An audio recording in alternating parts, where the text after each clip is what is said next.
rambutnya panjang, tanpa mata, yang berdiri tegak tepat di dekat jendela di samping dedaunan-dedaunan pohon. Halo Sobat Teror, selamat malam dan selamat datang kembali di Advent Teror.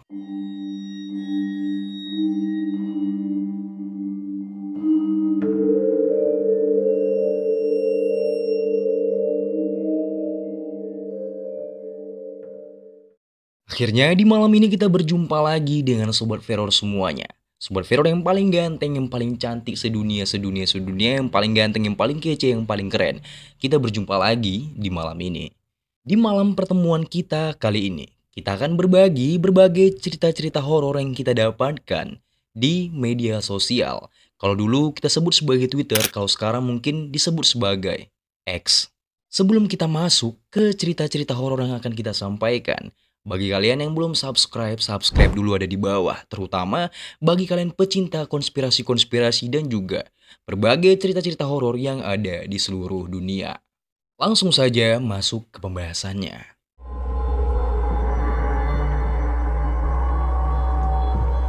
Cerita pertama yang akan kita sampaikan adalah kisah mistis di unit apartemen. Kisah ini berasal dari kisah nyata yang diambil oleh @bangbule official dan juga dari @siska_novio. Layaknya hidup di kota besar, Bang Bule tidak percaya yang namanya dengan hantu-hantuan. Tapi semuanya berubah ketika dia mengalami beberapa kejanggalan dan juga serangkaian-serangkaian aneh yang ia alami di apartemen yang ia tinggali. Sebelumnya emang Bang Bule itu sering mendengar desas-desus tentang tempat yang ia tinggali, bahwasannya ada yang mengatakan tempat itu angker, ada yang mengatakan tempat itu banyak hantunya, dan ada juga yang mengatakan sering terdengar suara-suara teriakan pada malam hari. Namun Bang Bule hanya menganggap semua cerita-cerita orang itu hanyalah omong kosong belaka. Dia tidak akan mempercayainya sebelum dia melihat dengan mata kepalanya.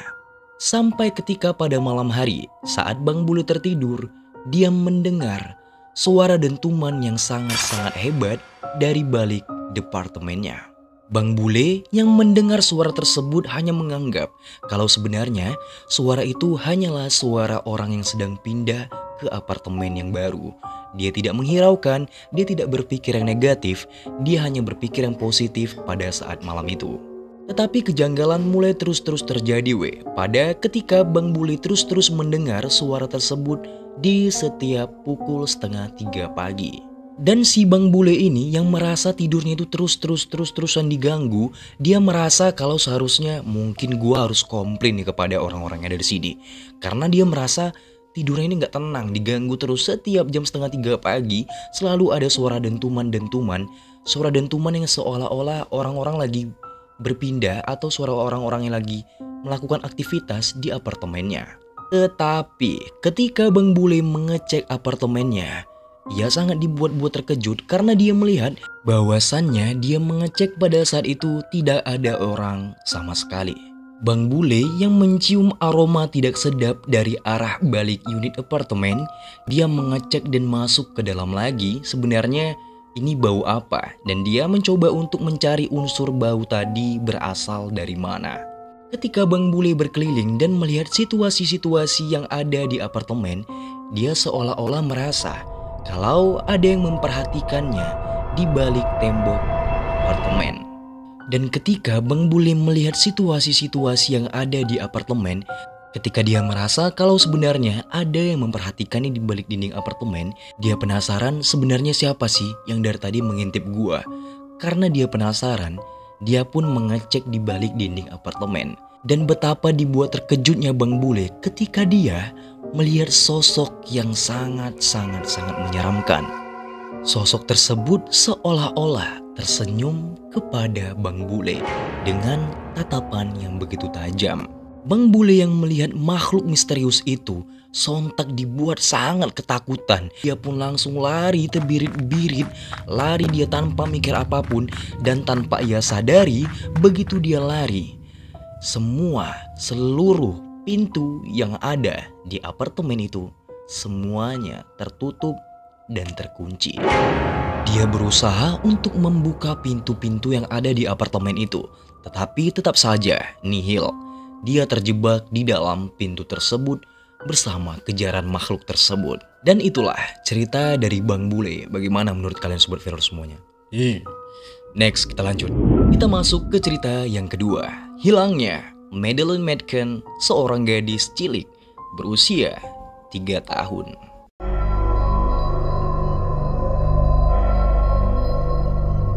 Pada tahun 2007, ada cerita horor yang sempat menggemparkan dunia, yaitu misteri hilangnya gadis cilik berusia 3 tahun yang diduga bernama Madeleine Madken. Di kala itu, Madeleine sedang berlibur bersama kedua orang tuanya di Spanyol. Namun Madeleine mendadak hilang di sebuah kamar hotel pada saat orang tuanya lagi bersantai-santai, lagi ngopi-ngopi, tiba-tiba anaknya hilang. Kedua orang tua Madeleine yang sangat-sangat terkejut ketika melihat sang putri semata wayangnya menghilang. Mereka langsung panik dan langsung mengabarkan tentang kasus ini ke pihak yang berwajib. Pihak kepolisian, relawan, hingga masyarakat-masyarakat yang ada di situ turut turun tangan untuk mencari Madeleine yang menghilang tiba-tiba saja. Karena memang si Madeleine ini menghilang tanpa jejak. Tidak ada jejak sama sekali, menghilang begitu saja layaknya ditelan bumi. Sampai saat ini, kasus Madeleine yang menghilang begitu saja belum bisa dibongkar oleh para pihak polisi dan belum bisa juga dipastikan sebenarnya dia ini menghilang kena apa. Karena memang dia menghilang begitu saja, nggak ada jejak. Bahkan ketika dicek oleh CCTV hotel, CCTV tersebut tidak memperhatikan ataupun tidak memperlihatkan apa-apa. Karena memang tidak ada orang masuk ke dalam kamar Madeleine pada saat itu. Berarti ada sesuatu yang janggal atau ada sesuatu yang aneh yang terjadi kepada Madeleine pada saat itu. Namun setiap tahunnya, kedua orang tuanya selalu mengadakan peringatan untuk memperingati 16 tahun kepergian sang anak. Bisa gitu ya, kita lagi nongkrong-nongkrong kan, kita sebagai orang tua lagi nongkrong di sebuah restoran terdekat, kita letakkan anak kita di kamar, tiba-tiba begitu kita balik dari nongkrong, anaknya hilang tak kemana. Itulah kisah Madeleine. Memang cukup singkat tetapi lumayan seru ya kalau misalnya dibahas satu video. Kita bongkar berbagai teori konspirasi mengenai Madeleine. Sekarang kita lanjut ke cerita berikutnya. Asrama horor di Jawa Timur.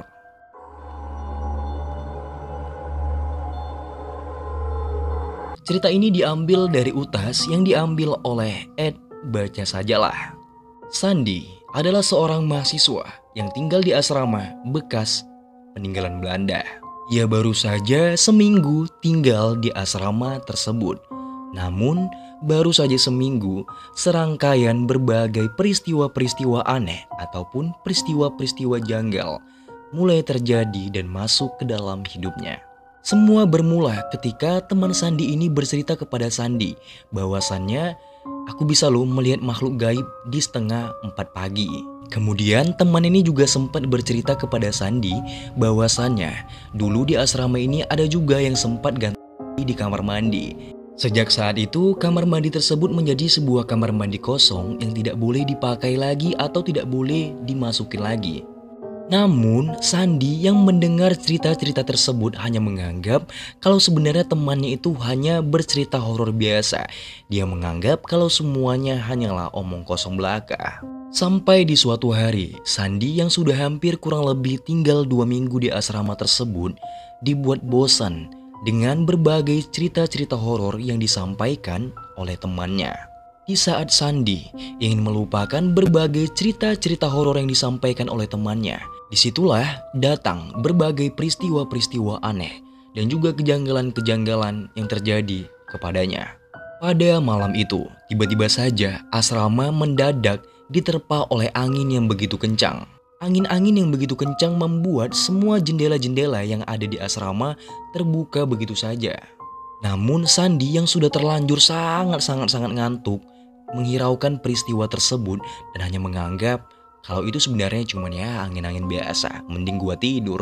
Tetapi pada jam 2 pagi, temannya mendadak memanggil Sandi berulang kali. San, oh Sandi. Dan Sandi pun menjawab panggilan dari temannya. Iya Yu, ada apa Yu? Wahyu pun mengatakan, "Lo nggak dengar San, ada suara perempuan di luar asrama."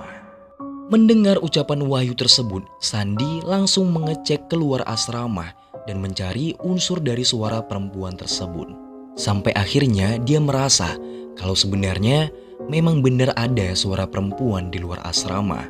Sandi kemudian memberanikan diri untuk menatap ke arah jendela. Pada saat itu dia menatap ke arah jendela tuh. Dia memastikan sebenarnya suara perempuan ini dari mana gitu. Dia tetap menatap dan terus menatap jendela. Dan pada saat Sandi menatap terus-terusan ke arah jendela, tiba-tiba saja dia melihat sesosok wanita berambut pirang, rambutnya panjang, tanpa mata yang berdiri tegak tepat di dekat jendela di samping dedaunan pohon. Sontak Sandi yang terkejut sangat-sangat ketakutan dibuat dengan peristiwa tersebut. Dia pun berlari kencang sekencang-kencangnya dan tanpa ia sadari, sebenarnya dia sudah lari dan memasuki ke area sawah-sawah dekat asrama yang ia tinggali. Ketika pada saat Sandi berlari memasuki area sawah-sawah, dia menyadari kalau sebenarnya dia sudah terlalu jauh dari asrama. Dia menyadari kalau dia sudah ada di sawah-sawah. Dan pada saat itu dia langsung kembali ke asramanya. Dia berlari kencang untuk kembali lagi ke asrama. Setibanya Sandi di asrama, semua penghuni yang ada di asrama sudah berkumpul dan terbengong seolah-olah kebingungan melihat Sandi. Teman-temannya yang bingung melihat Sandi dan Sandi pun juga bingung melihat mereka. Kenapa? Ada apa dengan mereka semua ini? Kenapa melihat gua seperti ini? Emangnya gua ada hutang gitu kek? Dan keesokan paginya Sandi dipanggil oleh kepala sekolah dan kepala sekolah tersebut menanyakan, "Kemana aja kamu San selama 1 bulan ini?" Sontak mendengar dari pernyataan kepala sekolah membuat Sandi sangat-sangat dibuat kebingungan. Karena dia cuma mengingat satu hal, gua aja berlari baru berapa menit ataupun baru berapa jam. Kenapa kepala sekolah bicara kalau gua udah menghilang ataupun tidak terlihat selama 1 bulan? Dan Sandi pun menanyakan kepada teman-temannya, emang iya ya kalau gua menghilang selama 1 bulan? Dan seluruh siswa yang ada di asrama tersebut menyatakan, iya, kamu telah menghilang selama 1 bulan San. Emang kamu kemana aja San? Dan Sandi menjawab, tidak ada yang gua ingat sama sekali selain melihat sosok wanita berambut pirang tanpa mata tersebut. Itulah terakhir kali gua mengingat sesuatu apa yang terjadi kepada diri gua, ucap Sandi pada saat itu. Alamak. Dan bayangkan kalian baru lari berapa menit aja, tiba-tiba balik kalian ke rumah ataupun balik kalian ke asrama kalian, dibilang sama orang itu kalau kalian itu udah hilang selama 1 bulan. Padahal kalian baru berapa langkah aja untuk melangkah ke depan untuk lari, tapi kalian udah hilang selama 1 bulan. Kalian bayangkan. Itulah kisah dari asrama horor di Jawa Timur. Bagaimana menurut kalian Sobat Firor? Lanjut ke cerita berikutnya.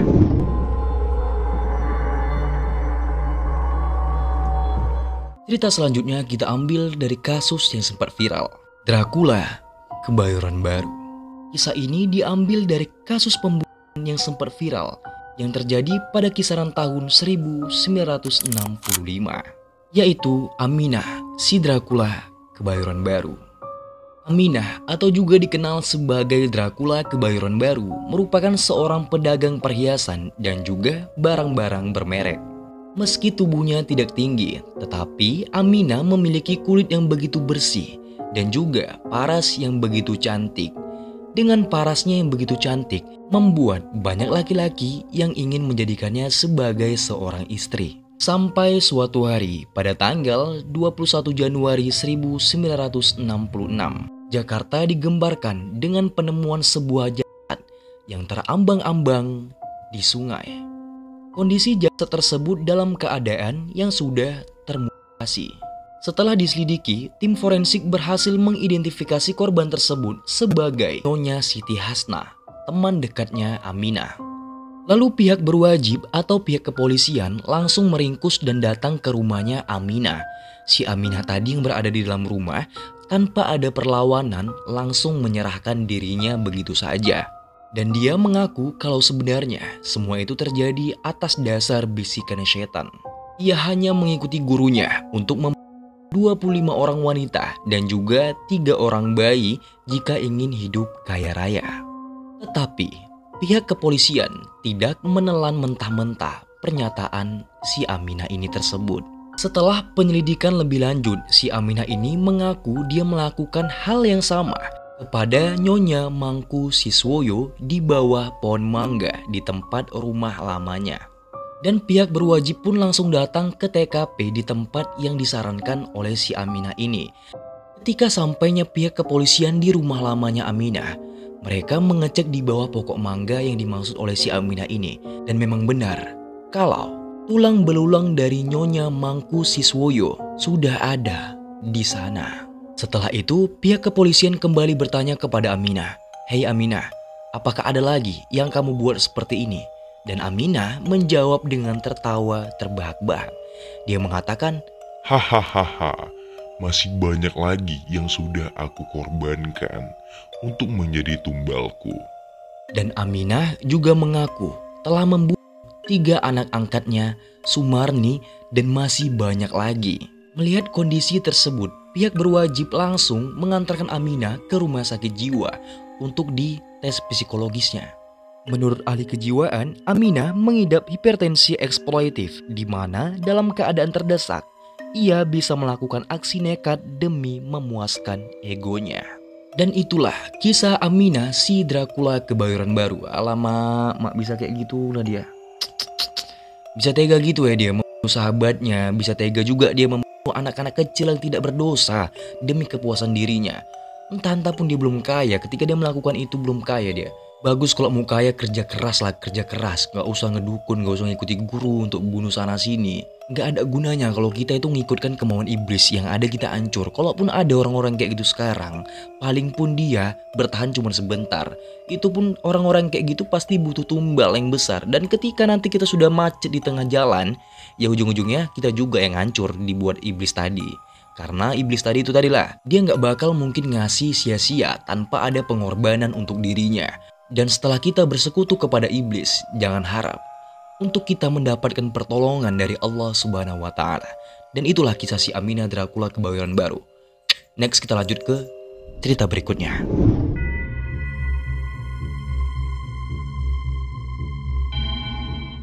Cerita mistis di rumah Tanah Wakaf.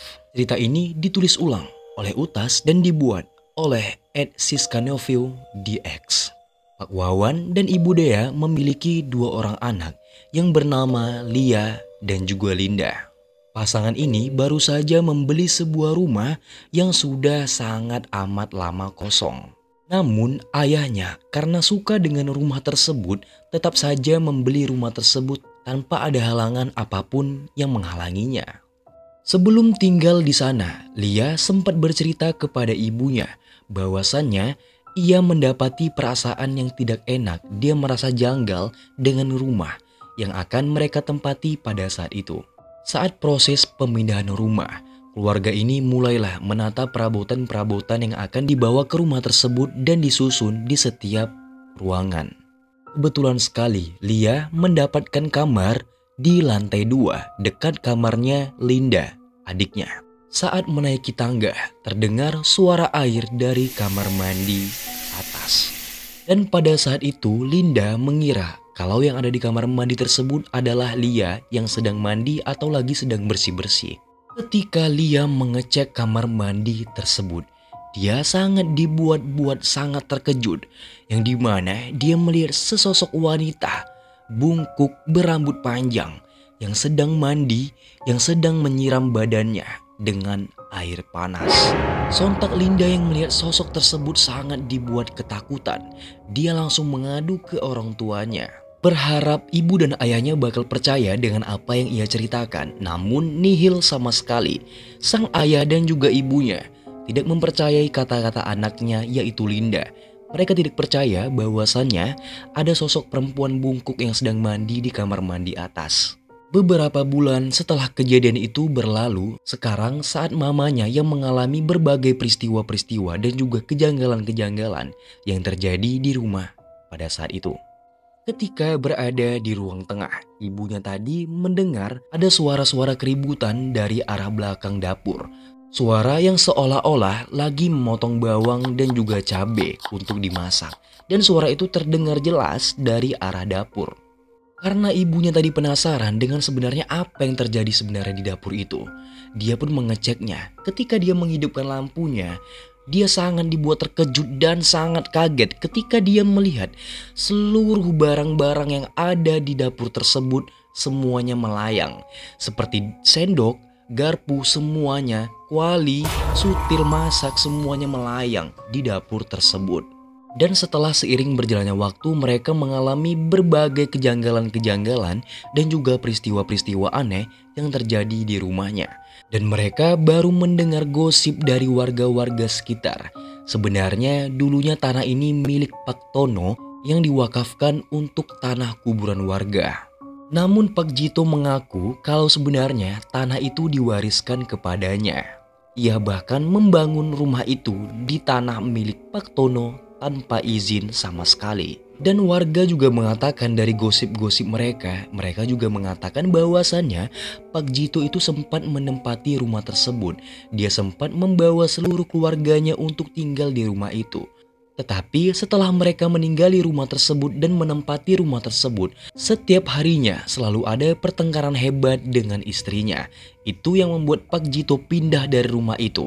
Bahkan dikatakan juga sampai-sampai istrinya itu seringkali mengalami kesurupan ketika pada saat malam hari.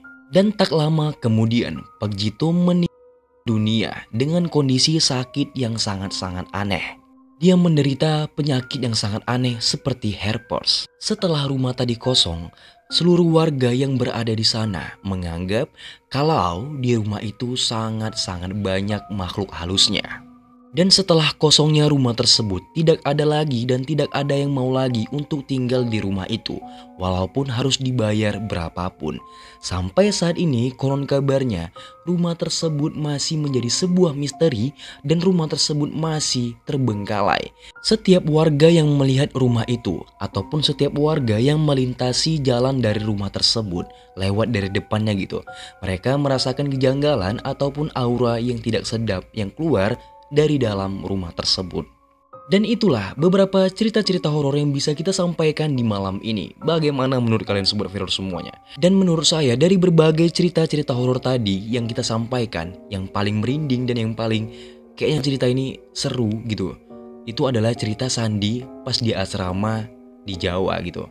Itu lumayan agak apa juga sih kalau ditengokkan, karena dia seolah-olah baru lari sebentar saja tiba-tiba dia sudah menghilang sebulan gitu.